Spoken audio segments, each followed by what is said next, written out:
കവിയൂർ പൊന്നമ്മയുടെ അമ്മവേഷങ്ങൾ ആവർത്തിക്കുന്ന ഘടകങ്ങളിൽ കുസൃതിയും ചാബല്യമുള്ള മകനും വാത്സല്യനിധിയായ അമ്മയും തമ്മിലുള്ള രസതന്ത്രം നമുക്ക് വ്യക്തമായിരുന്നു. പ്രണയസാഫല്യത്തിന് മദം വില്ലനായതിൻ്റെ കഥയുണ്ട് കവിയൂർ പൊന്നമ്മയുടെ ജീവിതത്തിലും. അത് ശങ്കരാടിയുമായി ഉണ്ടായ വിവാഹാലോചന പോലെയായിരുന്നില്ല. ഒരാളോട് തനിക്ക് ശരിക്കും ഇഷ്ടമുണ്ടായിരുന്നുവെന്നാണ് അവർ പറഞ്ഞത്. ഞാൻ അദ്ദേഹത്തെ വിവാഹം കഴിച്ചേനെ, പക്ഷേ മതം മാറണം എന്ന പ്രശ്നമുണ്ടായിരുന്നപ്പോൾ അതിൽ നിന്ന് പിന്മാറുകയായിരുന്നു.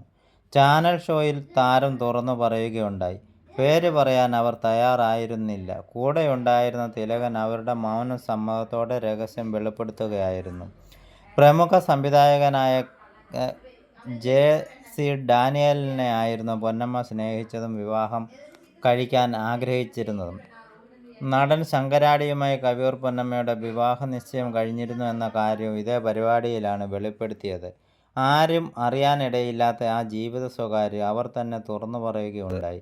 രണ്ടുപേരും അടുത്തുവെങ്കിലും വിവാഹം നടന്നില്ല. ചലച്ചിത്ര നിർമ്മാതാവ് മണിസ്വാമിയെയാണ് അവർ പിന്നീട് വിവാഹം ചെയ്തത്. ആ ദാമ്പത്യം തൃപ്തികരമായിരുന്നില്ല എന്ന് അഭിമുഖങ്ങളിൽ അവർ സൂചിപ്പിച്ചിട്ടുമുണ്ടായിരുന്നു.